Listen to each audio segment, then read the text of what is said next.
Converso com o professor João Batista Freire, um apaixonado pelo sertão brasileiro. Por que um apaixonado pelo sertão brasileiro? Eu nasci em Santos, né? Mas eu sou... Meu pai era nordestino, meu filho é nordestino. Meu pai do Rio Grande do Norte, meu filho da Paraíba. A minha filha é gaúcha. Mas... não sei, talvez por isso. Eu fui criado num bairro em Santos, eu sou do Morro São Bento, em Santos.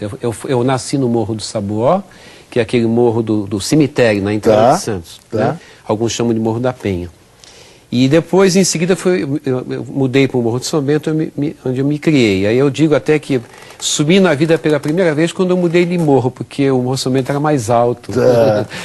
E ali eram nordestinos e portugueses da Ilha da Madeira, que cuidavam que colonizaram aquilo ali, né? Daí eu cresci ouvindo Luiz Gonzaga, aquelas coisas do Nordeste, né? Família metade mineira, metade nordestina. E depois eu fui morar na Paraíba, por causa do meu encantamento com o Nordeste, eu fui morar na Paraíba e morei em João Pessoa durante 9 anos. E agora eu tenho a oportunidade de trabalhar com o Nordeste, graças à caravana. Então, uma vez por mês, eu vou para o sertão. E quando não estou trabalhando, estou de férias, como agora em janeiro, eu passo férias no sertão. O ano passado eu fui numa cidade chamada Cochichola, tem 2.000 habitantes, a coisa mais linda do mundo, lá no Cariri. E esse ano eu fui para Cabaceiras, que é chamada de a Hollywood brasileira. Já foram feitos 20 e poucos filmes em Cabaceiras, filmes famosos, porque lá tem muita luz. E o sertão, a Caatinga, ela é de uma riqueza extraordinária, ela é belíssima. Ela é rica pela natureza, rica pela história e rica pelas pessoas. O sertanejo é um povo extraordinário. E o sertão está beirando o mar, João Batista? A gente não vê mais o esfomeado, por exemplo, né? Eu vi o esfomeado em João Pessoa, quando eu morei para lá, quando eu mudei para lá em 77.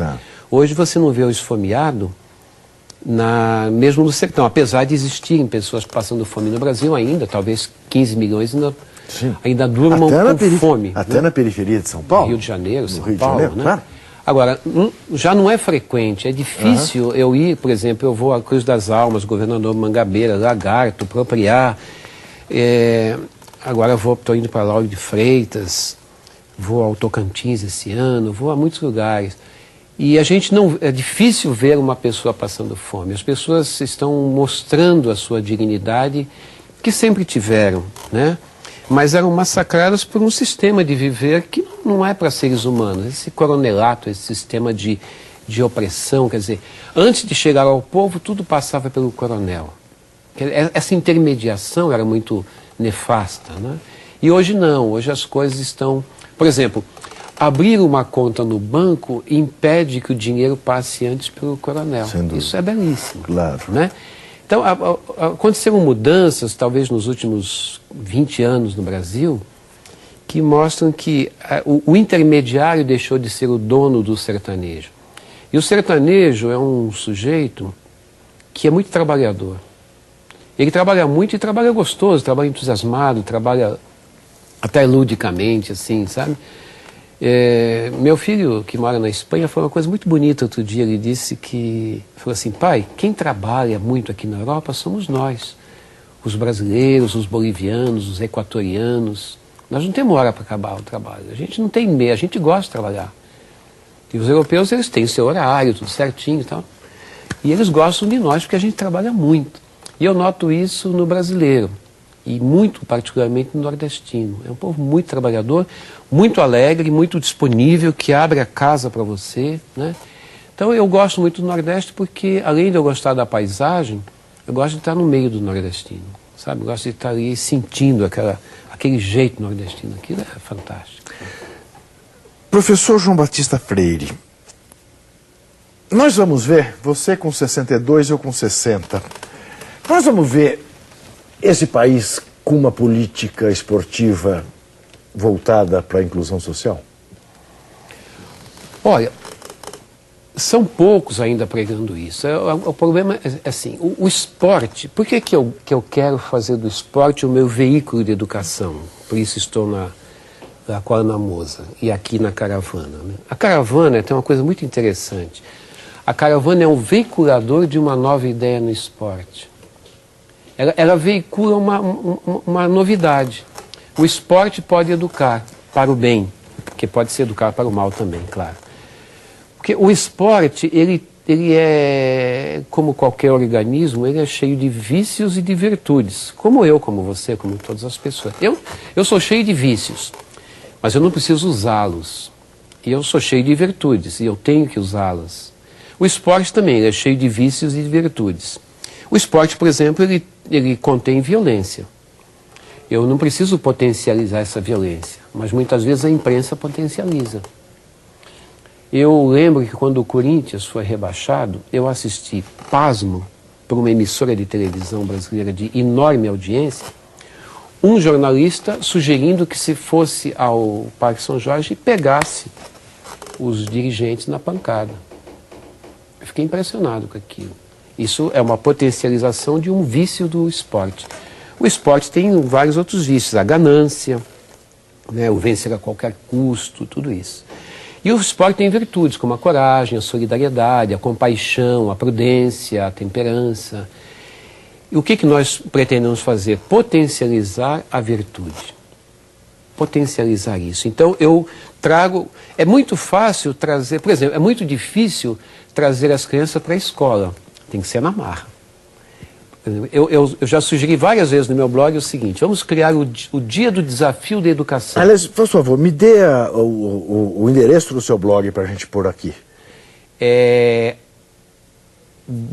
http://, né? Blog, não tem, okay. blog.sev.org.br/ tudo junto, João Freire. Ok. blog.sev.org.br/ João Freire. Ok, vai aparecer aí embaixo para você. Ele é vinculado ao SEV, né? Tá. Do professor Laércio. Do professor Laércio. Tá. Laércio é um dos... Sem dúvida. Laércio não tem nem mais o que dizer dele. Sem dúvida. Né? Meu guru. Pois é. Quando eu crescer, eu quero ser que nem o Laércio. Pois é. O Laércio e o professor João Batista são daquelas figuras, né, que alguém já disse que são imprescindíveis. O Brecht disse, né? Porque lutam o tempo todo. Nós falávamos, então, você dizia dessa importância que tem... Eu estava falando do Dia do Desafio da Educação Física, da educação brasileira. Sim.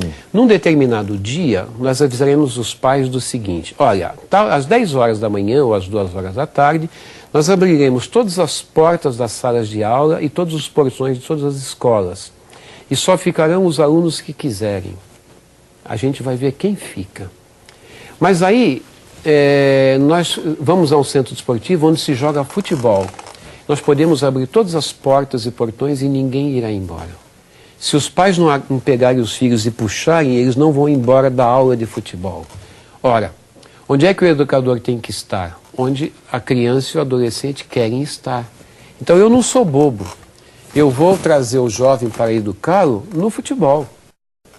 O Sócrates já falou um dia: com uma bola nos pés a gente muda um país. Essa frase é uma das frases mais sábias que eu vi em toda a minha vida. E eu acredito nisso. Com uma bola nos pés eu mudo um país. Não precisa nem ser todos os esportes, me dá qualquer um. De preferência o futebol, que é o esporte que mais encanta todo mundo. Eu trago o jovem para o futebol e ele vai querer ficar, e lá eu educo para a vida, porque toda educação tem que ser educação para a vida. O que eu vou ensinar no futebol para esses meus alunos? Vou ensinar solidariedade, compaixão. Eu vou ensinar a amar. Por exemplo, por que se pode ensinar matemática e não se pode ensinar a amar? É mais difícil ensinar a amar que ensinar matemática? De jeito nenhum. Eu fiquei 11 anos aprendendo matemática e não aprendi matemática. Eu aprendi a amar, não sei como, mas podia ter sido na escola. Eu sou contra a ideia de que as disciplinas de base das escolas sejam matemática, português, geografia, história, química. Não pode ser isso. Tem que ser alimentação, saúde, amor, solidariedade, sexo, sexualidade. Essas são as disciplinas. Higiene. Matemática, física, química entram como coadjuvantes. É decorrência. A educação é educação para a vida. A revolução educacional é acabar com essas disciplinas todas e criar grandes blocos de disciplinas para a vida. Essa conversa continua, evidentemente. Até já.